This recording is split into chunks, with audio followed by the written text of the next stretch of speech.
dari kampung hatiku. Oke, saudara saya semua, ini peristiwa penting, paling tidak untuk saya dan teman-teman di sini, karena agak sulit nih para veteran, termasuk saya veteran. Ini ada Pak Rum, Topati Masang, ada Pak Ahmad Mahmudi, dan ada Bapak Hilmar Farid yang saya kira usianya di bawah saya lah ya. Jadi ini semacam peristiwa yang memang harus diabadikan, karena belum tentu 1 bulan yang akan datang, bahkan mungkin setahun yang akan datang bisa ketemu seperti ini.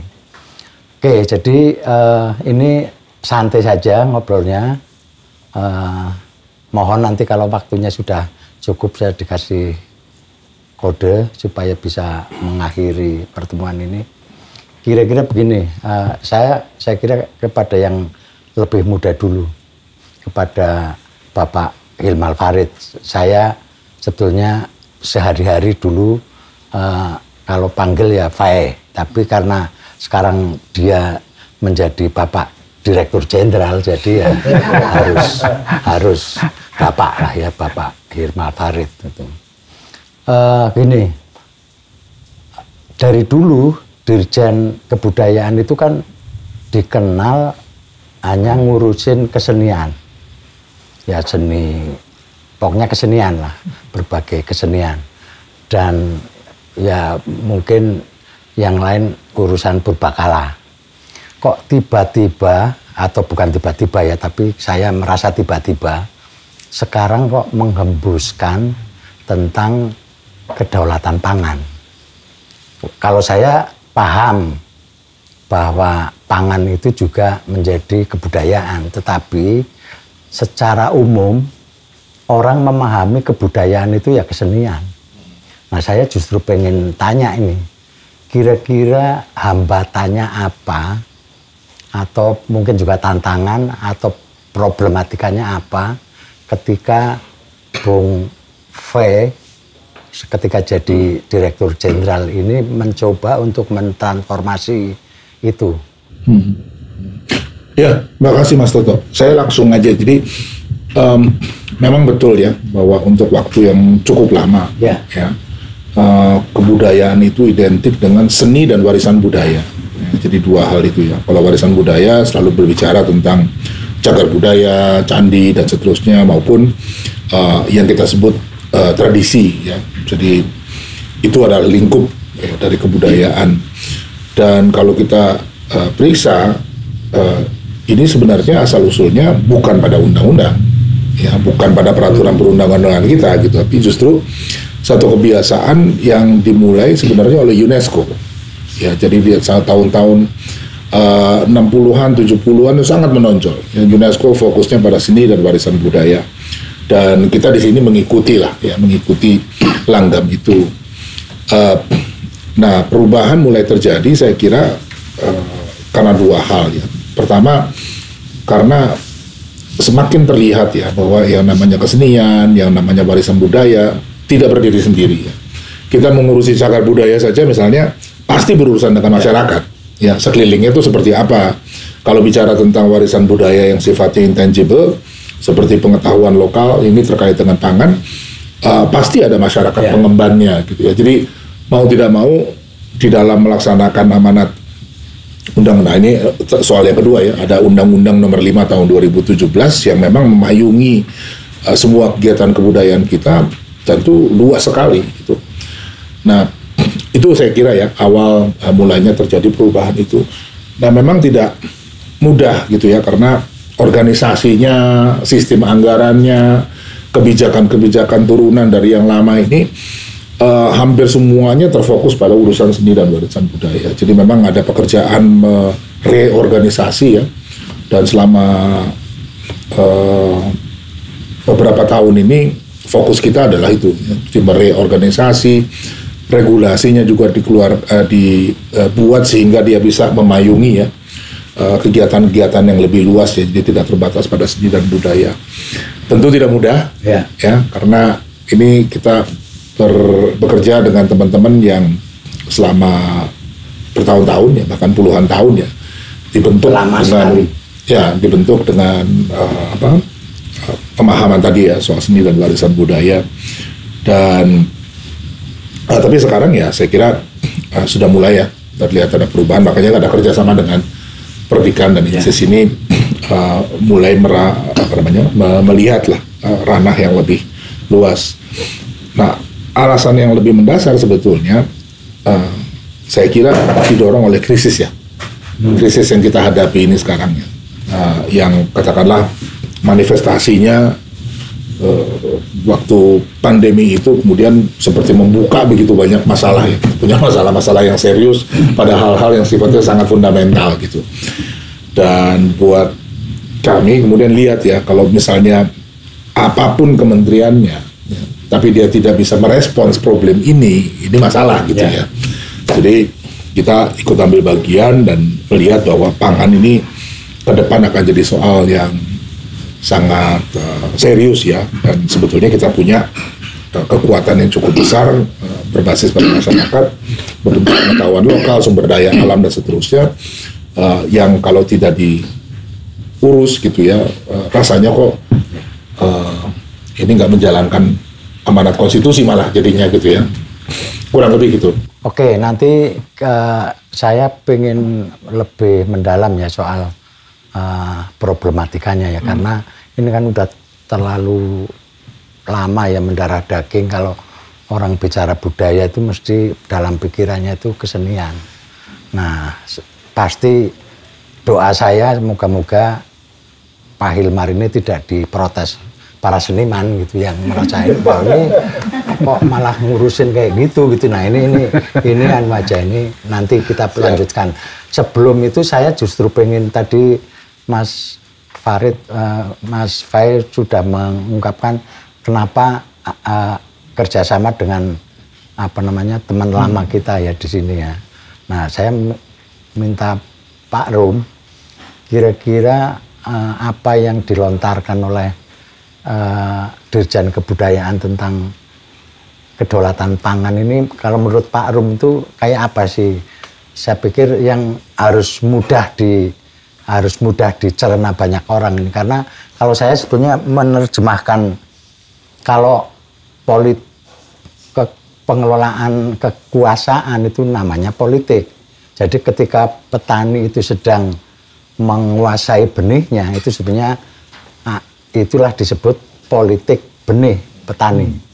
Tapi ketika petani itu sedang sedang gulawentah mengembangkan, itulah budaya tani sebetulnya.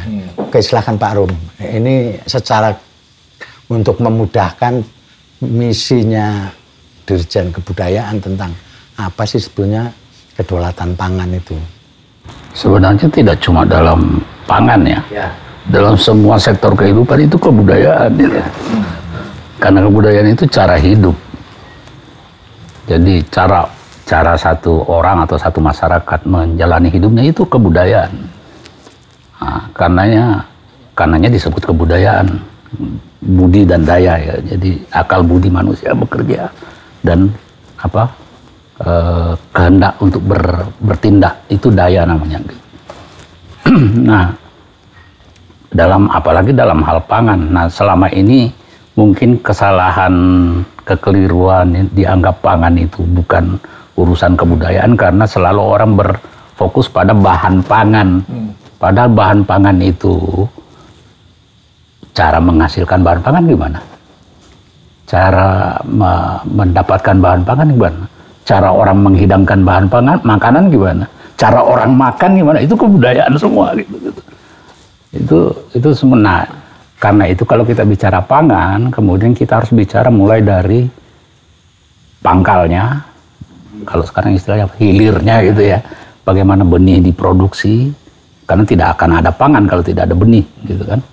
Diproduksi, siapa yang memiliki benih itu, bagaimana dikembangkan, lalu menjadi tanaman dikembangkan lagi, dibudidayakan menjadi tanaman yang bisa dimakan, diolah, dan menjadi konsumsi, sehingga bahasa Inggris tepat menyebutnya agriculture, kebudayaan tanah, marine culture, kebudayaan laut, gitu. Malah industri tidak bisa disambungkan dengan kata culture dalam bahasa Inggris. Industri culture nggak ada. Gitu. Ya. Nah, jadi itu. Ya, saya sebenarnya ada peristiwa di sekolah saya kebetulan dengan kampung kan, menghidupkan upacara wiwit panen. Itu kan setiap panen sebenarnya kan menghadirkan Dewi Sri, itu dewinya padi itu. Sebenarnya kan upacaranya itu kan memilih padi yang mau dibikin untuk benih lagi. Nah, ternyata sekarang benihnya beli, jadi udah nggak ada yang diserahin ke Dewi Srinya itu gitu.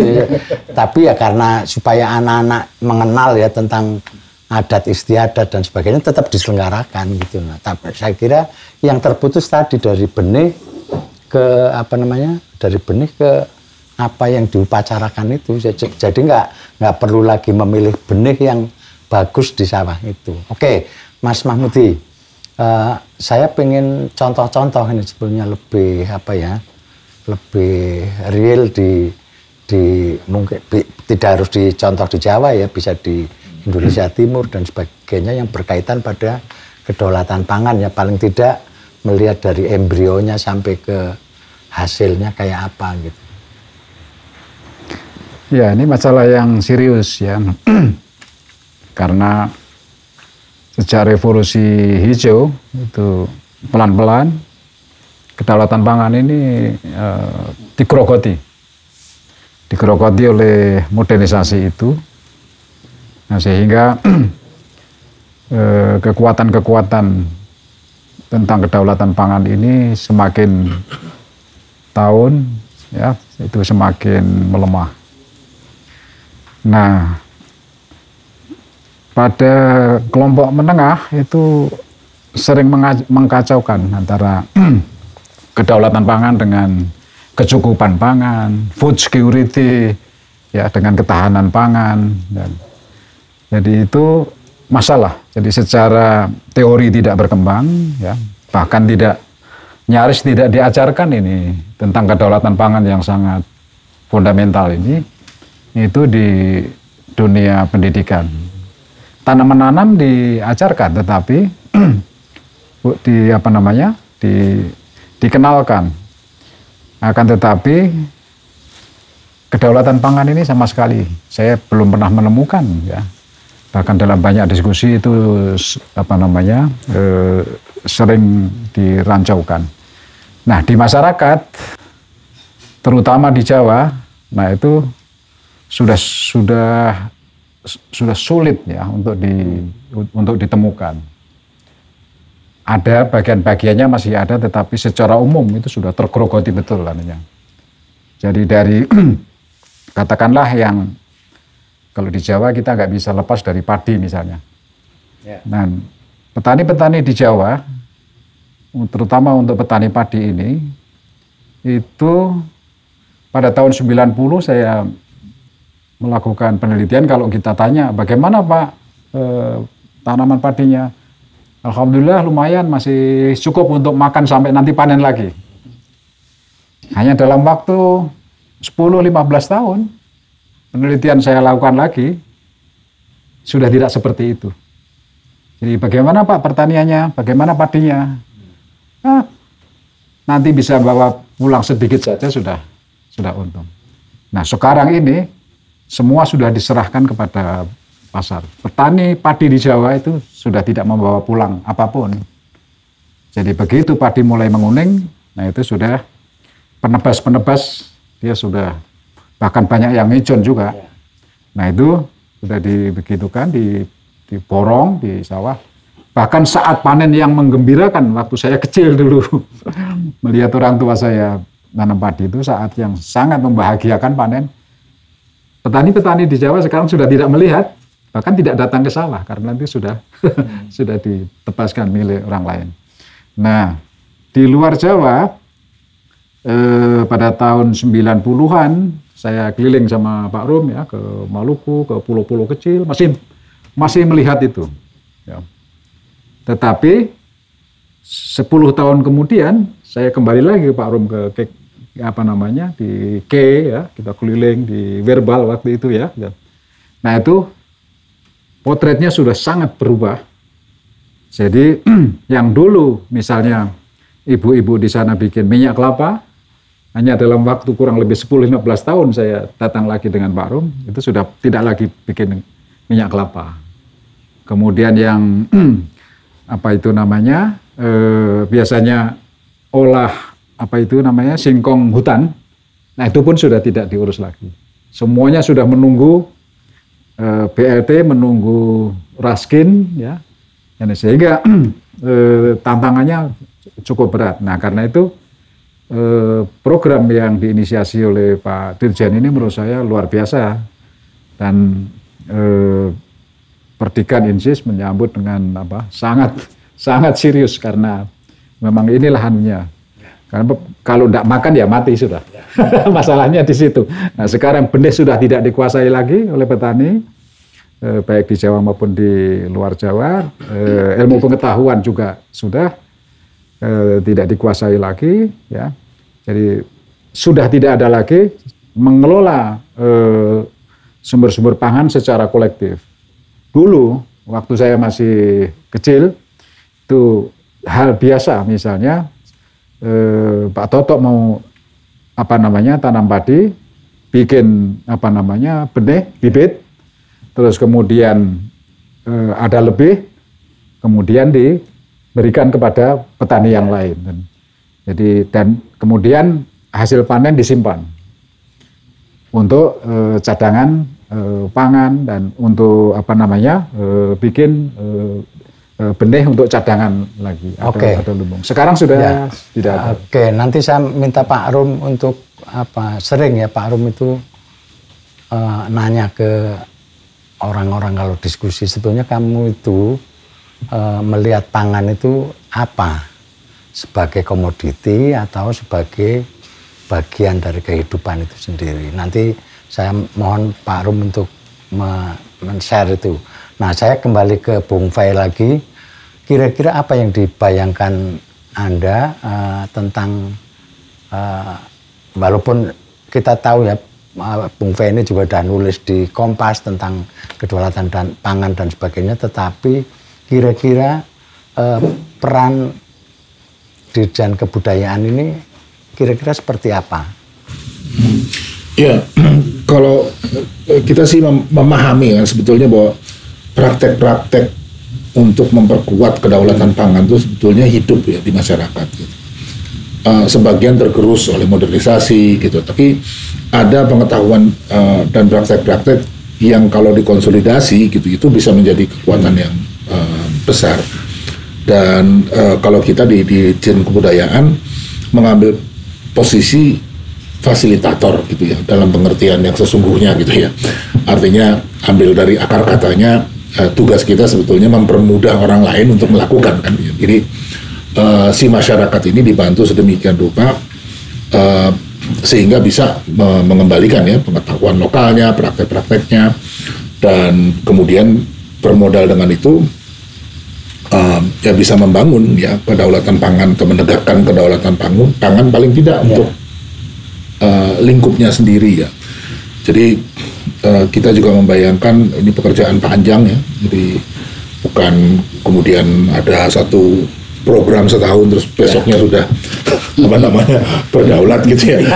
Ya itu tidak sematematis itu ya. Tapi peran saya kira malah hubungannya lebih jangka panjang gitu, dan berharap bahwa segera setelah ini Pemda misalnya harusnya berdiri di depan ya untuk urusan seperti ini, bisa berperan lebih besar ya. Jadi kita ingin sekali sebetulnya melalui kegiatan ini di samping mencari ya model kerjasama di antara masyarakat, pemerintah, organisasi masyarakat sipil, ini kalau bisa ketemu pola kerjasamanya, mudah-mudahan gitu ya, itu akan lebih mudah melibatkan nantinya ya, terutama teman-teman di pemerintah daerah yang menurut saya dia akan sangat diuntungkan oleh ini ya. oleh program ini karena menjawab beberapa hal sekaligus, problem pangan, ya, terus problem pemberdayaan masyarakat, ya, itu juga pasti akan masuk di dalam itu.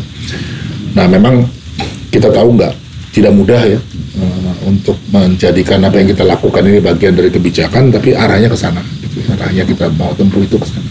Oke, mungkin Pak Arum juga bisa merespon apa yang sudah diutarakan Bung Fai. Juga pertanyaan saya tadi sebelumnya, tapi paling tidak juga pertemuan ini bisa sedikit menjelaskan tentang, saya membayangkan jangan sampai Bung Fai ini diprotes tadi, ini kebudayaan kok urusan pangan itu. Silakan Pak Rum.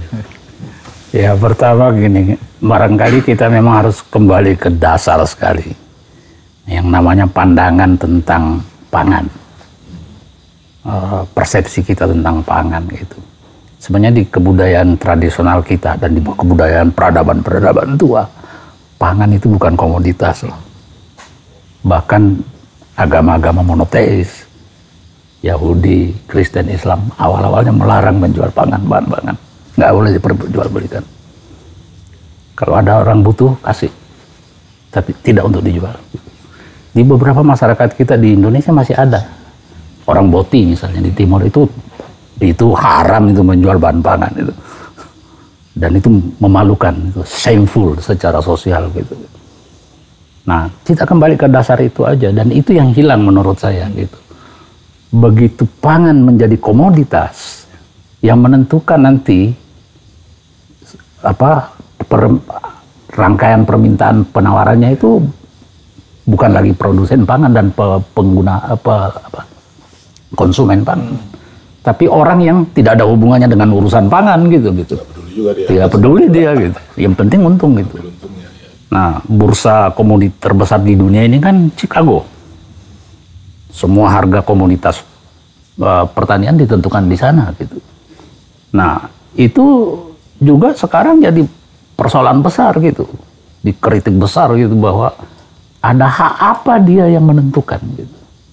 Saya yang memproduksi, kok kamu yang menentukan harga, itu nggak masuk akal gitu. Nah, kira-kira gitu. Jadi kayaknya itu tantangan terberat dalam pendidikan. Kembali kepada apa itu yang namanya pangan. Nah, selama ini itu yang saya sebut tadi, selama ini bertahun-tahun kita dikondisikan, masyarakat kita dikondisikan pangan itu ya bahan pangan. Bukan esensinya sebagai pangan itu apa sebenarnya. Nah, pendidikan kita nggak jalan di situ. Misalnya kalau anak-anak sekolah sekarang ditanya, kita makan apa sih sehari-hari? Ya yang dia sebut bahan pangan, nasi, jagung, apa segala. Tapi sebenarnya kan bukan itu yang kita makan. Yang kita makan kan 4 saja gitu. Karbohidrat, protein, vitamin, dan mineral gitu. Ya, saya menyadari itu setelah stroke. Saya baru ya, silakan Pak Mahmudi, ada respon. Ya, jadi saya setuju tadi Pak Bang Fai itu bahwa kita harus giat untuk menemukan sisa-sisa dari tinggalan kedaulatan pangan yang dulu secara kreatif kan yang. Jadi baik dalam hal saprotannya, ya, sarana-sarana produksi pertaniannya yang mulai membangun kehidupan kolektif ya untuk mengurus urusan pangan ini di dalam semua aspeknya. Jadi nah, tantangannya saya kira sangat berat. Jadi tahun lalu ya, Pendidikan ISIS melakukan penelitian yang saya sendiri, seperti di Papua ancamannya juga sangat serius. Jadi semua lidah di Papua sudah bisa dibilang sampai pedalaman pun sudah lidahnya lidah beras. Bahkan sagu yang itu bukan sekedar simbol pangan tapi juga simbol budaya Papua. Nah, itu pun sudah menjadi komoditi. Ditambah lagi dengan adanya program-program mekanisasi yang dulu ada kolektivitas di dalam membudidaya sagu misalnya. Nah, sekarang diserahkan ke mesin. Jadi, tidak lagi satu marga, beberapa keluarga mengurus itu untuk cadangan 6 bulan ke depan, tetapi sekarang diserahkan ke mesin-mesin. Bahkan pada saat saya 1 bulan keliling di Kaimana misalnya, itu mereka sudah menginginkan bagaimana menebangnya pun sudah harus mereka berharap pakai mesin.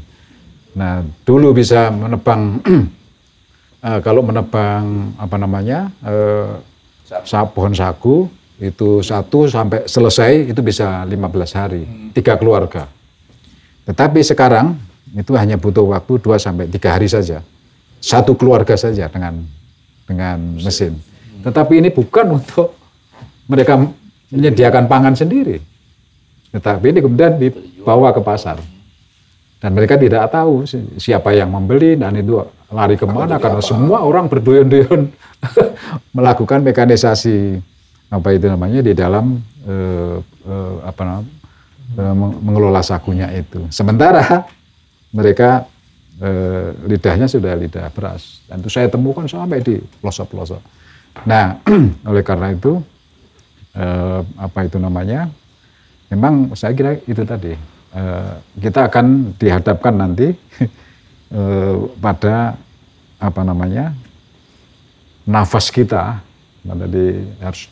harus panjang ini karena harus mendidik kembali mendidik masyarakat kembali tentang membangun fundament-fundament itu dan seterusnya. Dulu kita pernah menemukan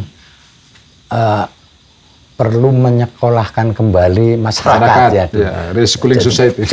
Jangan melatih itu untuk hewan itu soalnya. Jadi harus menyekolahkan kembali. Oke, kembali ke Pak Dirjen ini. Kan bagaimanapun pemerintah itu kan juga harus menggunakan mesin birokrasinya untuk menggerakkan cita-cita ini. Kira-kira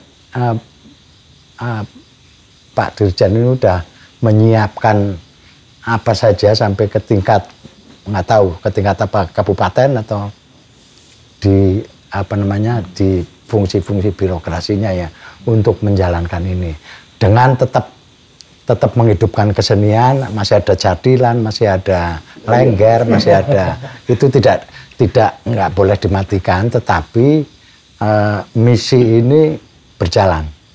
Saya kira malah sebenarnya nyambung.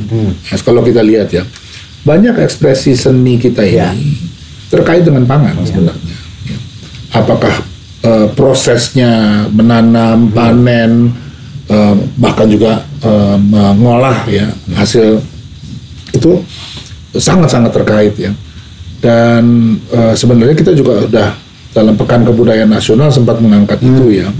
Dan teman-teman ini seniman kontemporer apa segala macam itu cobalah ya melihat lagi hubungan itu, dan karena kita juga mau bawa misi begini kurang lebih ya, seni di zaman sekarang ini dilepaskan dari sektor kehidupan yang lain menjadi salah satu sektor tersendiri gitu ya, dan atas nama profesionalisme terus macam-macam lah gitu ya, dia seperti terputus dari masyarakatnya itu ya. Nah, kita sebenarnya punya misi juga menghubungkan kembali, reconnecting gitu ya. Karena banyak teman-teman ini generasi kedua lah, orang tuanya masih tani itu, ya.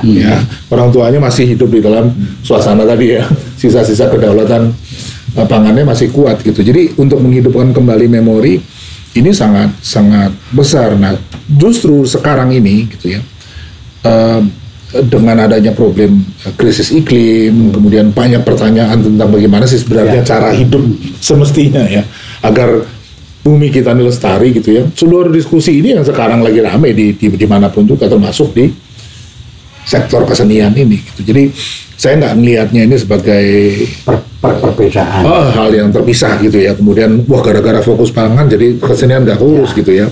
Tapi justru tadi ya reconnecting ini kita situ. Tapi pola yang juga kita pakai ya, kalau sekarang program seperti kedaulatan pangan ada direktorat ya, kepercayaan masyarakat adat yang sekarang ngawal gitu ya. Sementara kalau untuk kesenian dalam pengertian yang seperti sebelumnya, sebenarnya kan nggak perlu diarahkan macam-macam ya, kan sudah punya arahnya sendiri ya. Tinggal sekarang fasilitasi, makanya kita bikin dana abadi kebudayaan. Teman-teman monggo silahkan bisa akses langsung sesuai dengan apa yang mereka inginkan, mereka pikirkan, sehingga nggak ya saya kira udah nggak zamannya ya ada birokrasi terus ikut mikirkan wah tari ini nih tari itu gitu ya, itu saya kira udah bukan lagi masanya ya. Sehingga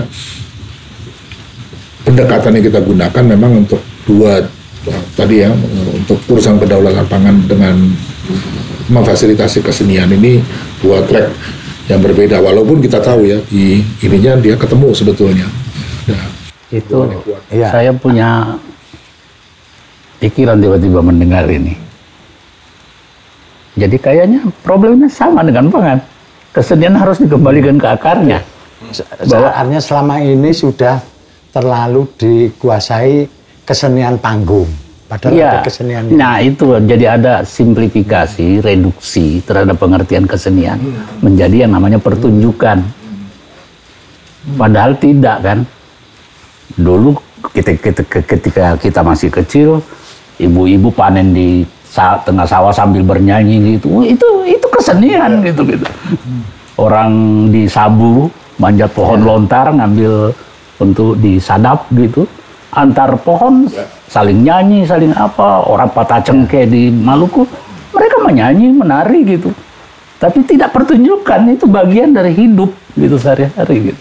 Saya pikir perlawanannya sama gitu. Saya kira ada contoh yang dekat ya di teman-teman komunitas Lima Gunung itu. Saya ingat sekali 20 tahun yang lalu diolok-olok tuh sama seniman-seniman tuh.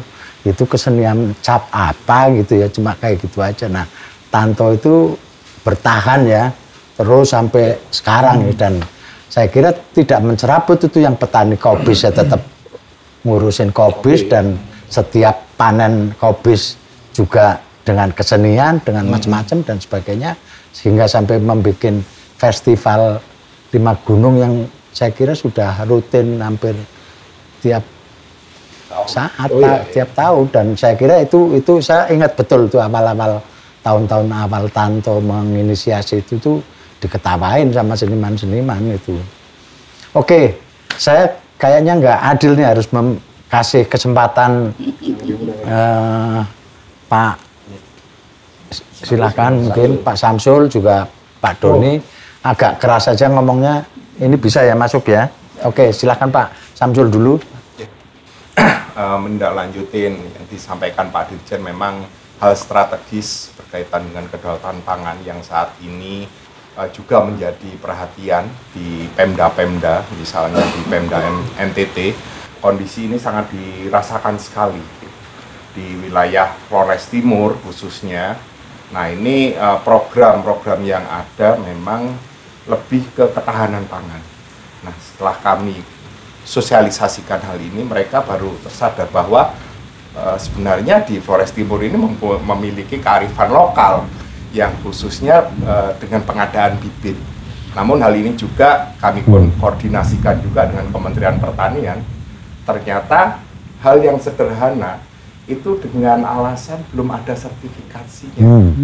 Nah oleh karena itu kami sudah mengagendakan nanti kita sambungkan program kedaulatan pangan ini dengan program-program yang ada di Kementerian Pertanian, khususnya dari sisi pengadaan bibit.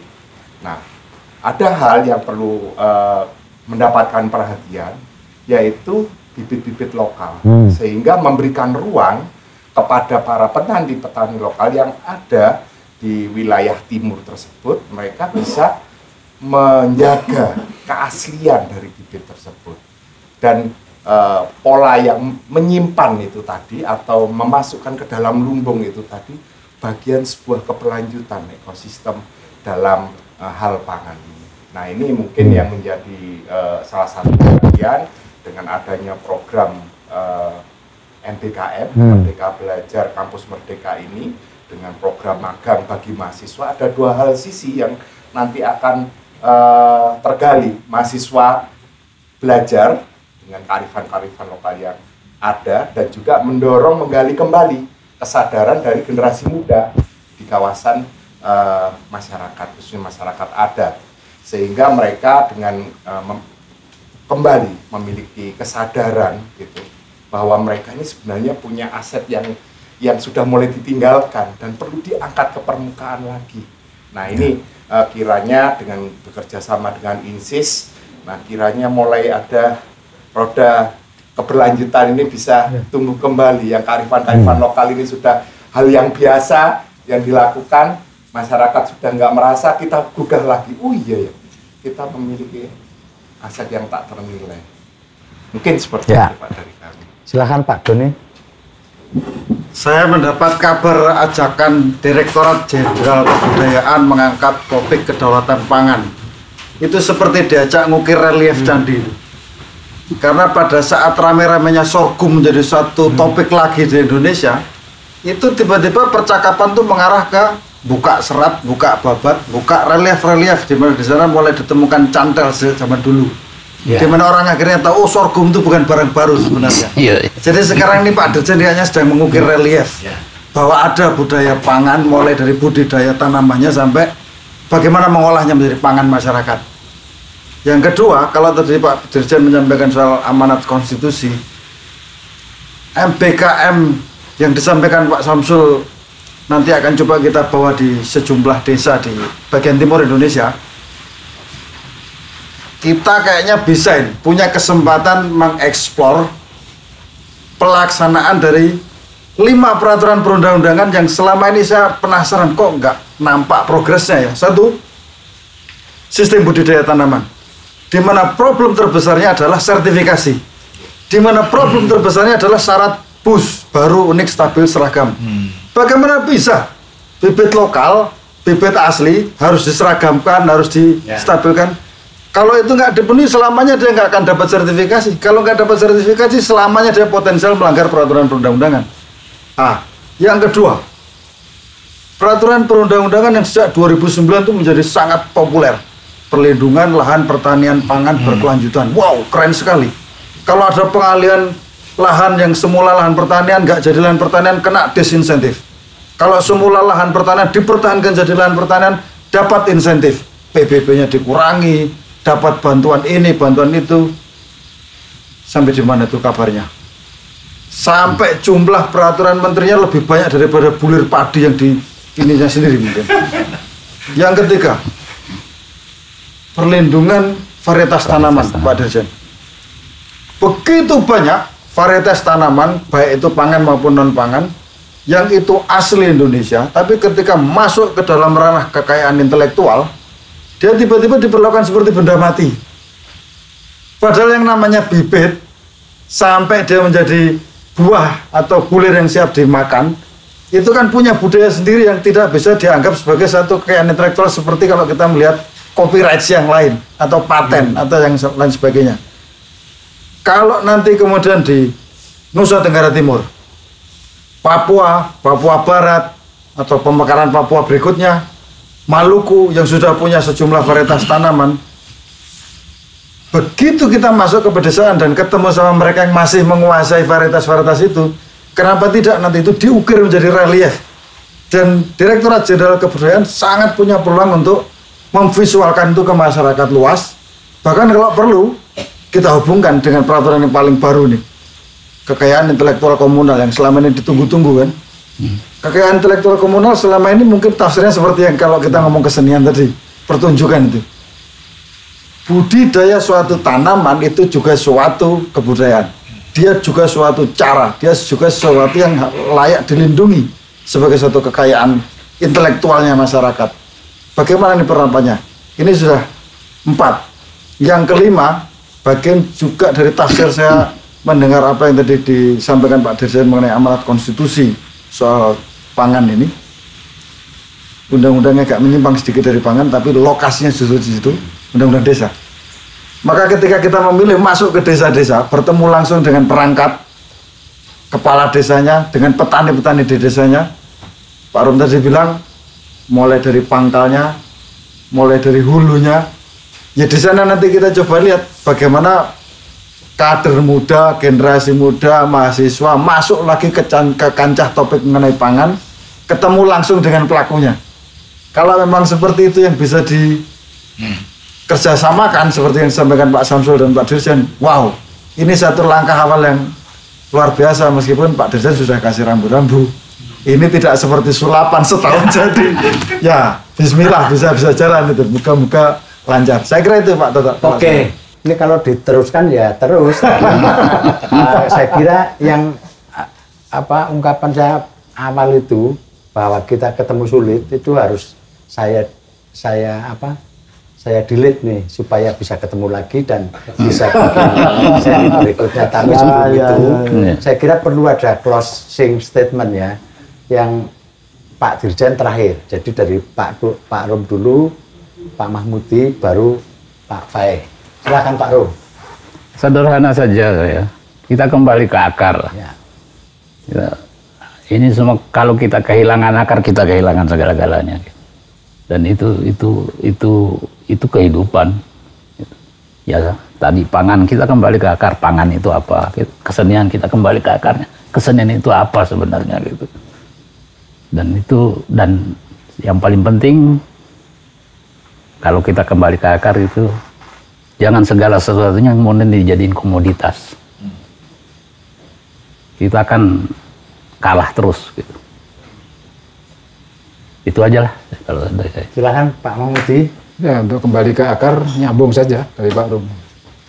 Itu tidak ada cara lain, tidak ada strategi lain kecuali ya mendidik kembali pada masyarakat, karena bagian besar dari itu terutama petani-petani muda ini sudah, setahu saya sudah hilang semua itu. Jadi memang sekarang ada bangkit petani-petani muda, tetapi tidak ke arah itu. Masuknya adalah di sekedar untuk di komoditi itu. Iya. Ada semangat baru ya, di beberapa komoditas ya setahu saya, tetapi tidak sampai pada akar tadi, menguasai kembali. Jadi ini kedaulatan pangan ini kan mengendalikan, menguasai kembali kehidupan sendiri gitu. Sehingga jangan kaget nanti kalau ada perdebatan yang panjang, Pak Samsul juga yang tadi mengenai property right dan sebagainya tadi. Itu akan jadi masalah karena kedaulatan pangan itu locality, bukan globality. Jadi masalahnya kalau setahu saya kalau ini cara perlindungannya menurut saya bukan satu-satunya dengan sertifikasi, tapi ada cara-cara strategi-strategi lain ya, strategi kebudayaan yang saya kira perlu kita kembangkan untuk melindungi ya, sisa-sisa yang nanti akan kita temukan bersama dengan mahasiswa itu ya, perlu dicari strategi yang lain, karena dengan sertifikasi maka kemudian orang cenderung nanti akan, kecuali yang communal right ya, salah satunya communal right itu. Tetapi teknologi juga itu cara untuk melindungi ya. 10 tahun yang lalu saya di Kalimantan ngajak penelitian dengan teman-teman dosen di Samarinda. Masih menemukan itu 4 tahun ya. Itu padi lokal disimpan dengan teknologi nenek moyang mereka itu 4 tahun tidak berubah, jadi tidak rusak, dibudidayakan masih sangat bagus, dikonsumsi juga itu tidak berubah. Jadi saya kira banyak strategi-strategi kreativitas ya untuk nanti terutama untuk proteksi ya, itu proteksi lokalitas. Jadi bukan hanya benihnya tetapi juga cara-cara. Saya kira itu. Silakan Bung Fe. Ya, saya kira ya tadi ya jalan kita memang masih panjang ya. Jadi PR-nya juga banyak. mulai dari tingkat kerangka regulasi, organisasi baik di pemerintah maupun juga masyarakat ya untuk memperkuat upaya ini. Dan saya kira tadi ya setuju sekali lah kalau soal kembali ke akar itu kan satu guru satu ilmu lah, jadi nggak ada perdebatan di sana ya. Tapi mungkin kita juga mulai berpikir lebih dalam konteks sekarang ya, di mana kita misalnya ya menempatkan sains, di mana kita menempatkan ilmu, teknologi dan seterusnya gitu. Karena saya kira akan terjadi satu benturan yang sangat produktif ya. Seandainya pengetahuan lokal, sains lokal ini, ya, teknologi lokal ini justru ketemu ya, dengan yang hypermodern ini gitu ya. Dan kalau lihat trennya sekarang menarik sekali gitu ya. Justru yang hypermodern ini mereka mulai lagi mempertanyakan hal-hal fundamental yang sekarang juga kita diskusikan gitu ya. Jadi ini kayak seperti ketemu ya di dalam ramuan itu. Tentu ini ranah yang luas, nggak mungkin dari Ditjen Kebudayaan saja ya. Jadi ke depan saya berharap lebih banyak ya organisasi pemerintah. Kita sudah mulai bicara dengan Kementerian Desa dalam konteks Undang-Undang Desa, juga dengan BRIN dan lain-lain ya. Dan saya percaya dalam perjalanan itu ya, walaupun panjang gitu ya, rumusnya sederhana tuh, aksi kecil besar hasil ya. Jadi dengan apa yang kita lakukan bahkan hanya di satu desa atau dusun sekalipun gitu ya, asal dikomunikasi dengan baik ya, itu bisa menginspirasi gitu. Jadi mungkin mengkomunikasikan apa yang kita kerjakan sama pentingnya dengan pekerjaan itu sendiri gitu ya. Komunikasi kan luas ya, bukan cuma publikasi ya, tetapi mengkomunikasikan secara efektif sehingga masyarakat pelan-pelan juga merasa ya inilah track yang semestinya dilalui ya. Dan sama ya seperti tadi analoginya relief, mudah-mudahan dengan relief itu mereka mulai membaca gitu, oh jalan ini pernah kita tempuh sebenarnya gitu ya. Jadi ini bukan seperti ngajarin orang gitu ya, tapi justru bersama-sama menemukan kembali gitu ya, satu track yang pernah digerus ya oleh banyak kekuatan ya, kolonialisme, modernisasi dan seterusnya. Ya harapannya begitu. Ya. Oke, ada pepatah lama ini.